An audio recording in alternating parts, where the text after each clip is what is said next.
ہم جب راستہ چلتے ہیں تو ہمیں ایسا معلوم پڑتا ہے کہ بس یہ راستہ ہے، اس کو جیسا چاہیں ہم ویسا استعمال کریں، ہمارے استعمال پر کوئی روک ٹوک نہیں، ہماری سواری جہاں ہم کھڑی کر دینا چاہے کھڑی کر دیں، اپنے گھر کا کوڑا کرکٹ اگر راستے پر ڈالیں تو کون ہم کو پوچھنے والا ہے؟ کوئی اور پوچھے نہ پوچھے، اللہ تعالیٰ پوچھے گا۔ نبی محترم صلی اللہ علیہ وسلم نے جو ہدایات اور فرامین ہم کو راستے کے حقوق کے سلسلے میں دیے ہیں، آج ان کا بیان کرتے ہیں کہ ایک مرتبہ یہ بھی پتہ چل جائے کہ اس خاموش راستے کے بھی ہم پر کچھ حقوق ہیں۔ سعید بن خدری رضی اللہ تعالیٰ عنہ کی وہ حدیث بڑی مشہور ہے، اللہ کے نبی صلی اللہ علیہ وسلم سے اصحاب نے پوچھا تھا کہ راستے کے کیا حقوق ہیں؟ اللہ کے نبی صلی اللہ علیہ وسلم نے 4 حقوق بتلائے، ان میں سے سب سے پہلے یہ بات کہی، غض البصر، اپنی نگاہوں کو نیچا رکھیں۔ راستہ ہے، ہر خاص و عام چل رہا ہے، اپنی فتماب بہنیں بھی چل رہی ہیں، اپنی مائیں بھی چل رہی ہیں، غیر بھی چل رہے ہیں، ہم بھی چل رہے ہیں، لہٰذا راستے پر ہمارا چلنا کچھ اس طرح کا ہو کہ ہماری نگاہیں نیچی ہو، غیر عورتوں کی طرف ہماری نگاہیں اٹھنے سے اور ان کے جسموں پر گڑ جانے سے بچ جائے۔ پھر اس کے بعد میں یہ بھی کہا وقف العزا، اور یہ کہ راستے پر اگر تم ہو تو تمہاری ذات سے کسی کو کوئی تکلیف نہ پہنچے۔ مومن کے تعلق سے تو یہ بات کہی ہی گئی ہے، مومن وہ جس کے ہاتھوں سے اور جس کی زبان سے کسی کو کوئی تکلیف نہ پہنچے۔ پھر تیسری بات کہی ورد السلام، اگر تمہیں سلام کیا جائے تو اس کا جواب دیں۔ آپ راستے پر موجود ہیں یا راستے کے کنارے کسی ضرورت سے بیٹھے ہوئے ہیں، کوئی راہگیر گزر رہا ہے، آپ کو سلام کرتا ہے، آپ نے جواب دینا ہے۔ اور پھر اس کے بعد میں والامر بالمعروف والنہی عن المنکر، اور یہ کہ بھلائی کا حکم دینے سے راستوں پر بھی نہ چوکیں، اور اگر کوئی برائی ہوتے ہوئے دیکھیں تو اسے منع کر دیں۔ الحمدللہ رب العالمین، والصلاة والسلام علی سید الانبیاء والمرسلین محمد صلی اللہ علیہ وسلم وآلہ واصحابہ اجمعین، اما بعد۔ اعوذ باللہ من الشیطان الرجیم، بسم اللہ الرحمن الرحیم۔ ولا تمشی فی الارض مرحا انک لن تخرق الارض ولن تبلغ الجبال طولا، صدق اللہ العظیم۔ آیت مبارکہ کا ترجمہ ملاحظہ فرمائیں، ولا تمشی فی الارض مرحا، اور زمین پر اکڑ کر مت چل، انک لن تخرق الارض، تیرے اس عمل کے ذریعے سے تو زمین کو پھاڑ نہیں سکتا، ولن تبلغ الجبال طولا، اور نہیں تیرا یہ عمل پہاڑوں کی طرح تجھے قداور کر سکتا ہے، پہاڑوں کی بلندی کو پہنچا سکتا ہے۔ محترم سامعین، السلام علیکم ورحمۃ اللہ وبرکاتہ۔ درود شریف پڑھ لیں، یوم جمعہ ہے اور جمعہ کا درود اللہ کے نبی صلی اللہ علیہ وسلم کے حضور پیش کیا جاتا ہے۔ اللہم صل علی محمد وعلی آل محمد کما صلیت علی ابراہیم وعلی آل ابراہیم انک حمید مجید، اللہم بارک علی محمد وعلی آل محمد کما بارکت علی ابراہیم وعلی آل ابراہیم انک حمید مجید۔ رب تعالیٰ کا دین اپنے آپ میں اس قدر مکمل ہے کہ انسانی زندگی سے متعلق تمام تر معاملات کے اندر میں اپنے فضل خاص سے اللہ تعالیٰ نے ہماری رہنمائی فرمائی۔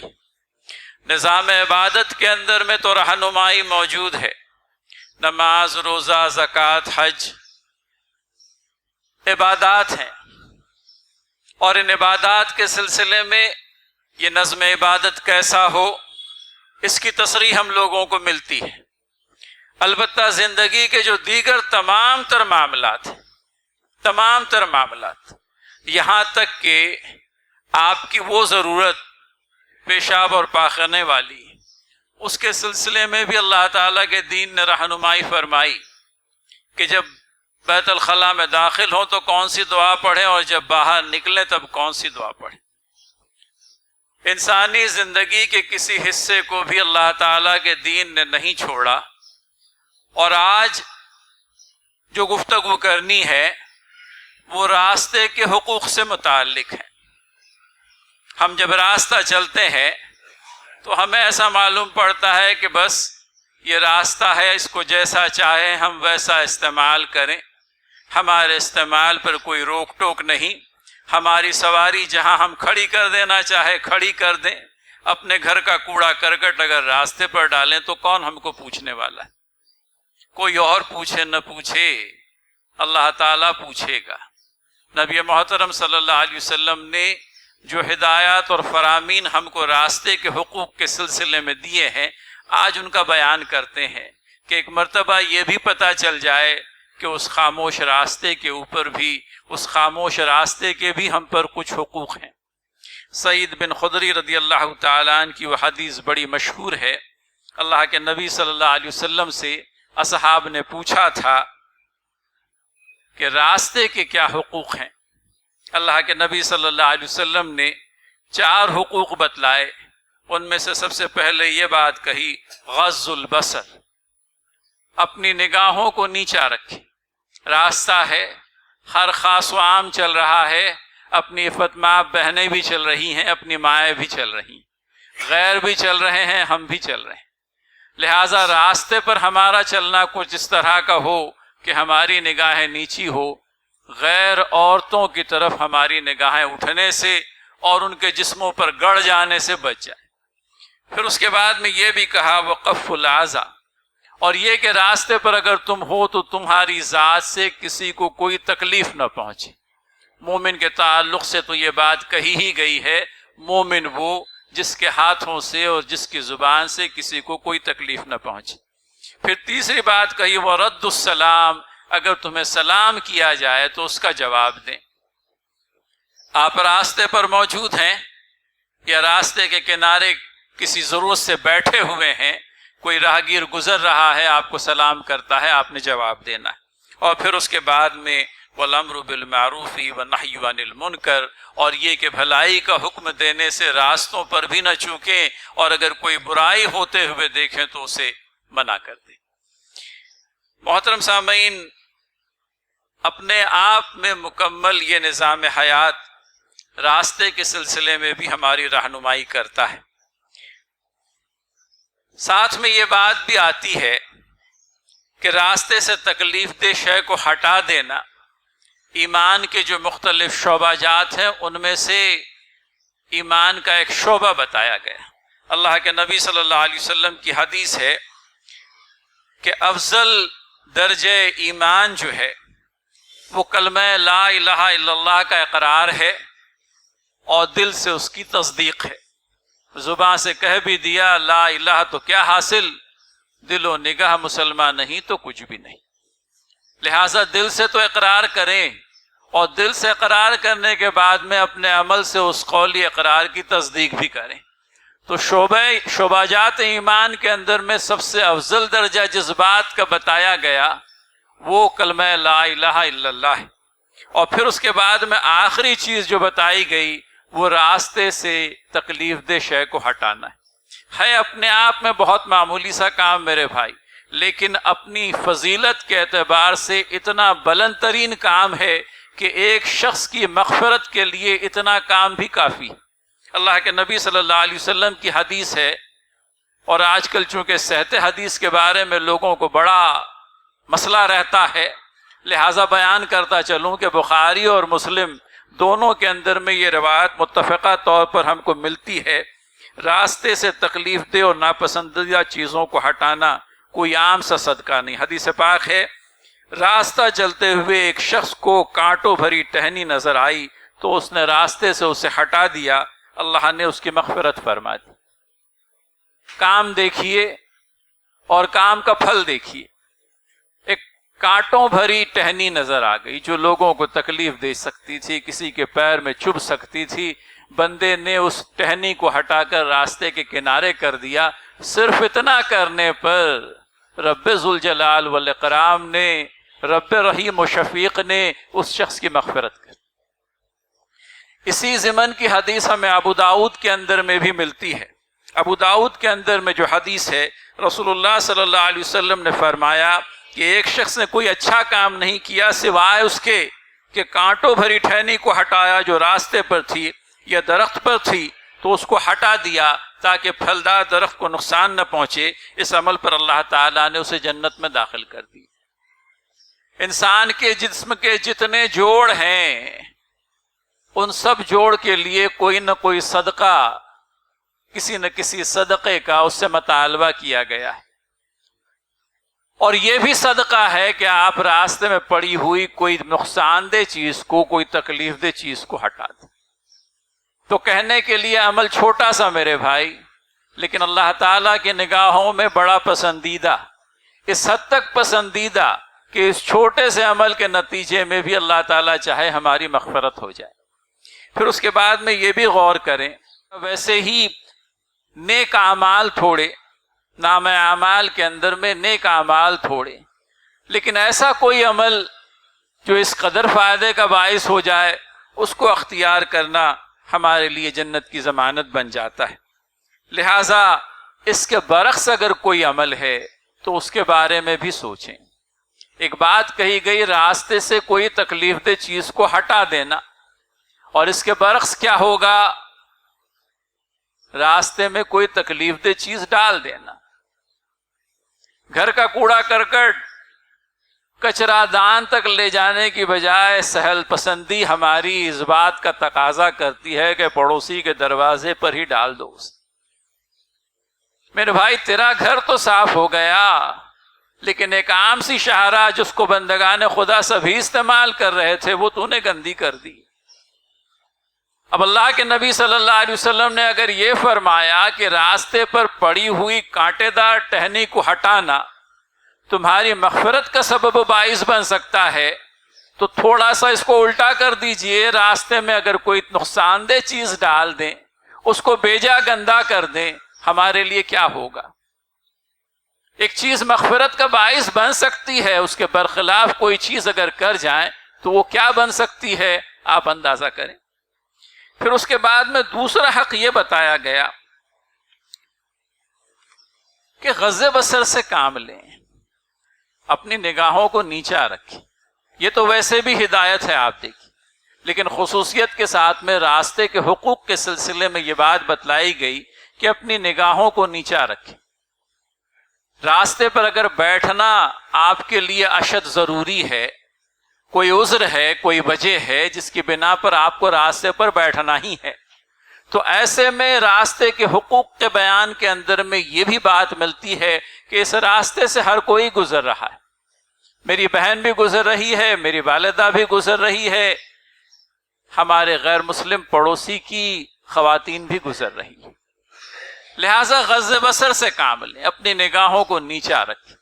نگاہوں کو نیچا رکھنے کا فن سیکھیں میرے بھائی، بہت بڑا عمل اپنے آپ، تمام تر گناہوں کے دروازوں کو بند کر دینے والا غض بصر۔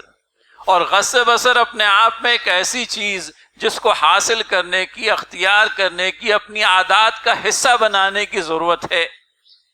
راستے پر چلنے والی خاتون غیر ہمارے لیے، اس کا جسم ہمارے لیے بالکل ہی محترم، ہماری مجال ہی نہیں ہو سکتی کہ ہم اس کے اوپر کوئی غلط قسم کی اور ویسے بھی کوئی نگاہ ڈالیں۔ راستے کے حقوق کے اندر میں یہ بات بتائی گئی کہ خواتین جو بھی گزر رہی ہے، غض بصر کی جو ہدایت ہے وہ خصوصیت کے ساتھ میں خواتین کے سلسلے میں، لیکن عام طور پر بھی غض بصر، تو اپنی نگاہوں کو بچا لیں۔ نگاہیں بڑی فتنہ خیز ہوتی ہیں، نگاہیں بڑی بڑی گناہوں کے اندر میں ملوث ہو جانے کا سبب بن جاتی، لہٰذا ان کو بچا کر کے رکھیں۔ یہ بات جو ہے راستے کے حقوق کے اندر میں اللہ کے نبی صلی اللہ علیہ وسلم نے ہم لوگوں سے بیان فرمائی۔ حدیث صحیحہ کے اندر میں یہ بات بھی آتا ہے کہ اگر کسی نامحرم عورت پر نگاہ پڑھی جائے تو تمہاری نگاہ کا دانستہ پڑھنا، جان بوجھ کر پڑھنا، یہ در حقیقت آنکھوں کا زنا ہے۔ سنیں اچھی طرح سے، کسی نامحرم عورت آپ کی نگاہ کا قصدن پڑھنا، پرپزلی، ڈیلیبریٹلی اپنے آپ میں نگاہوں کا گناہ ہے، اور پھر اس کے بعد میں کیا طریقہ کار اختیار کریں؟ بے اختیار نظر پڑھی جائے تو اپنی نگاہ کو فوراً ہٹا لیں، یہ نہیں کہ دیکھتے ہی چلا جائے بلکہ اپنی نگاہ کو فوراً پھیر لیں۔ آپ کے ہاتھ کے موبائل سے بچنے کے لیے بھی غض بصر بہت ضروری ہے، راستوں پر تو ضروری ہے ہی۔ اب تو چلتا راستہ آپ کے گھر کے اندر میں آ گیا، آپ کے گھر کے اندر میں آ گیا۔ اب وہاں جیسے ہی آ جائے کوئی غیر عورت اپنے ناز و نعام کے ساتھ میں، اپنے ادکھلے جسم کے ساتھ میں، کیا کریں گے؟ فوراً اپنی نگاہوں کو ہٹائیں گے، اللہ تعالیٰ سے عبادت کی وہ چاشنی پائیں گے اس عمل کے نتیجے میں جس کا احساس دل کو ہوگا۔ میرے بھائی، فتنہ و فساد کا زمانہ میں کہوں تو غلط ہوگا، کیونکہ زمانے کے تعلق سے اللہ تعالیٰ کہتا ہے کہ میں خود ہی زمانہ۔ فتنہ تو ہم برپا کرتے ہیں، فساد ہماری ذات سے ہوتا ہے، اللہ تعالیٰ کی ذات سے خیر ہی خیر۔ لہٰذا وہ فتنہ و فساد جو ہمارے اپنے ہاتھوں کی کمائی ہے، اس سے بچنے کے لیے یہ طریقہ کار بتایا گیا۔ پھر اس کے بعد میں سورہ الاحزاب کے حوالے سے منافقین کا جس میں تذکرہ آتا ہے، ان لوگوں کا عام طور پر یہ طریقہ ہوا کرتا تھا کہ راستہ چلتی ہوئی عزت دار عورتوں کو چھیڑتے تھے، اور یہ کہ ان کو گھورتے اور تاکتے رہتے تھے۔ قرآن عظیم نے ان نالائقوں کو ملعونین کہا، وہ جن پر اللہ تعالیٰ کی، اس کے فرشتوں کی، اس کے انبیاء کی، دنیا کے تمام تر انسانوں کی لعنت۔ اور یہ لعنت اپنے آپ میں ایک ایسی لعنت ہے جو اللہ تعالیٰ کی ناراضگی کا، اس کے غیظ و غضب کا باعث و ذریعہ بنتی، لہٰذا اس سے بچیں۔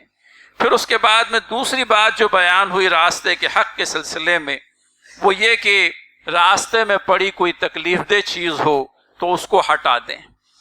پھر ارشاد میں یہ بھی آتا ہے کہ اگر آپ کا کوئی بھائی گزرے اور آپ کو سلام کرتا ہوا گزر جائے تو آپ کا حق ہے، بلکہ آپ پر یہ فرض ہے کہ آپ اس کے سلام کا جواب دیں۔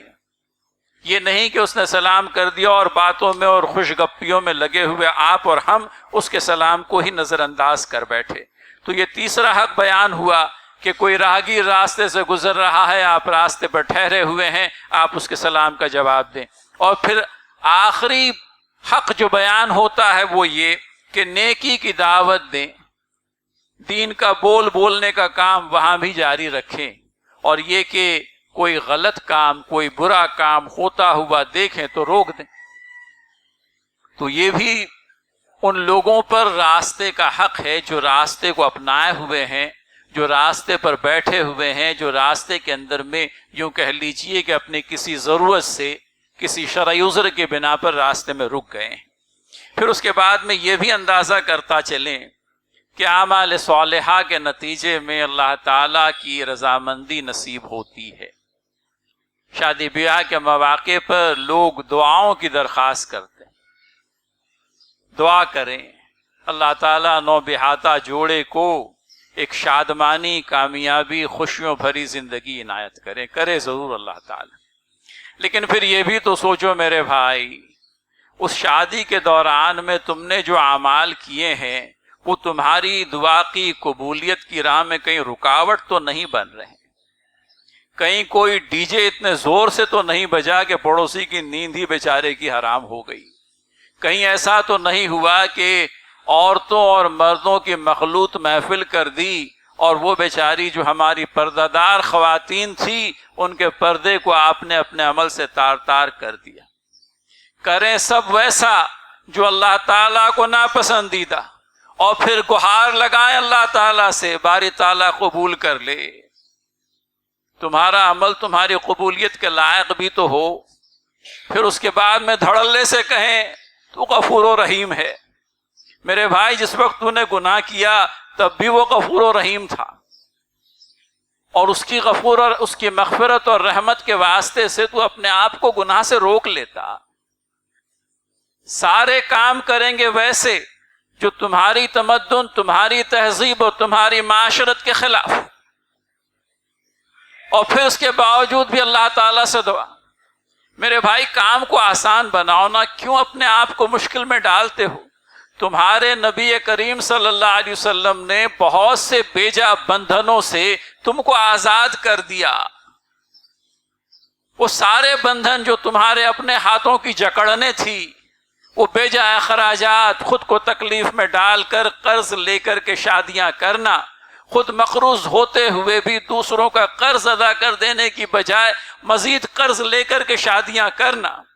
اصحاب رسول اللہ صلی اللہ علیہ وسلم نے شادیاں نہیں کی کیا؟ آپ سے زیادہ شادیاں کی، آپ تو ایک ہی کرتے ہیں، ہم بھی ایک ہی کرتے ہیں، لیکن وہ زیادہ شادیاں کرنا ان کے لیے سہل ہوتا، کیونکہ شادی ایسی ہوتی کہ شادی ہو گئی اور اللہ کے نبی صلی اللہ علیہ وسلم کو بھی خبر نہیں۔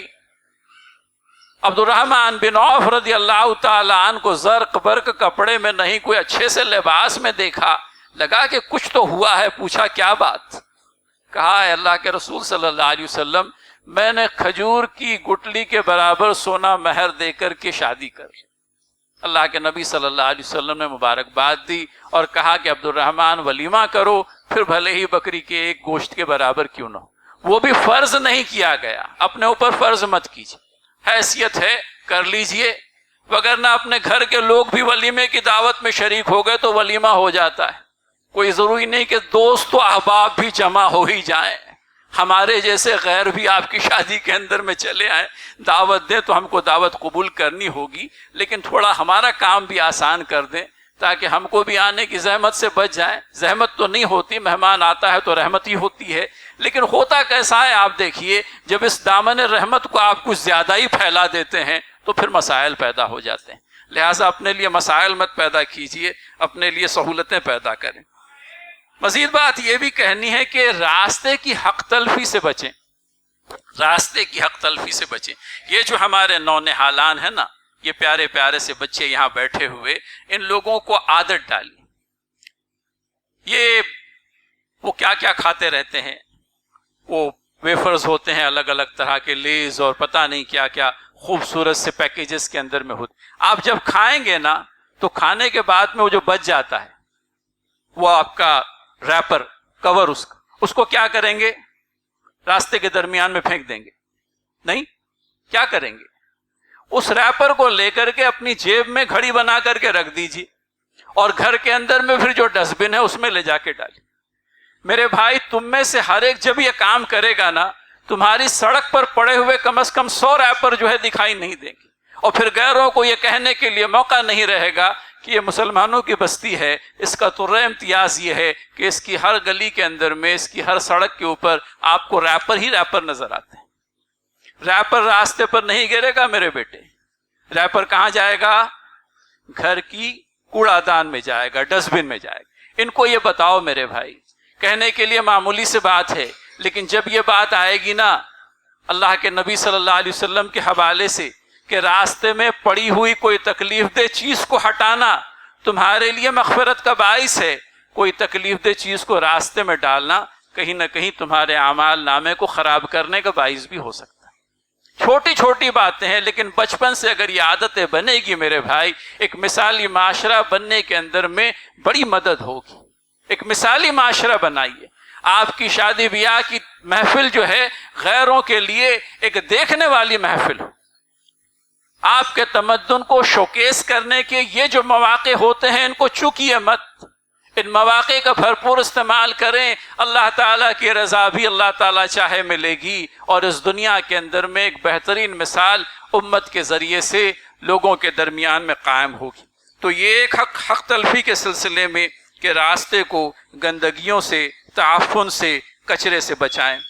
آخری بات جو کہنی ہے وہ یہ کہ راستوں کے اوپر ہونے والے بیجا انکروچمنٹس، راستہ ہے کون پوچھنے والا ہے، بنا دو اپنا گھر، نکال دو اپنے گھر کی سیڑھی۔ میرے بھائی یہ راستہ بھی کسی کی ملکیت ہے، کسی اور کی اگر نہیں ہے تو اللہ تعالیٰ کی ملکیت ہے۔ دنیا کے بندے کی زمین کو غصب کرنے والی حدیث کے اندر میں جو وعید آئی ہے وہ بھی بہت سخت ہے، اور اللہ تعالیٰ کی ملکیت کو اگر غصب کرو گے تو جان لو کہ اللہ تعالیٰ کے جیسا پکڑ کرنے والا کوئی نہیں۔ لہٰذا اس بات سے بھی بچیں میرے بھائی، کیا وجہ ہے کہ تمہاری سڑکیں اتنی تنگ کہ وہاں سے اگر بوقت ضرورت کوئی سیڑھی بمبا لانا پڑے، کوئی ایمبولنس لانا پڑے تو نہیں آ سکتے، کیونکہ آپ نے دونوں طرف سے فراخ دلی کا مظاہرہ کرتے ہوئے اپنے گھروں کو آگے بڑھا دیا۔ سرکاری زمین ہے، اس پر انکروچ کرنے میں کیا حرج؟ ارے بھائی سرکار کی زمین نہیں، وہ اللہ تعالیٰ کی زمین ہے، سرکار تو اس پر صرف حق تصرف رکھتی ہے۔ آپ نے سرکار کی زمین پر انکروچمنٹ نہیں کیا، آپ نے اللہ تعالیٰ کی زمین پر انکروچمنٹ کیا، جو انکروچمنٹ کرنے کا آپ کو کوئی استحقاق نہ تھا۔ بچیں اس بات سے میرے بھائی، اللہ تعالیٰ توفیق فکر و عمل دے، اللہ تعالیٰ خیر و شر کے درمیان میں فرق کرنے کی توفیق دے، اللہ تعالیٰ جائز و ناجائز کی تفریق سمجھا دے، اللہ تعالیٰ خیر کے حصول کے لیے دلوں کو آمادہ کرے اور شرور سے بچنے کی ہم کو توفیق دے، آمین یا رب العالمین۔ وآخر دعوانا ان الحمد للہ۔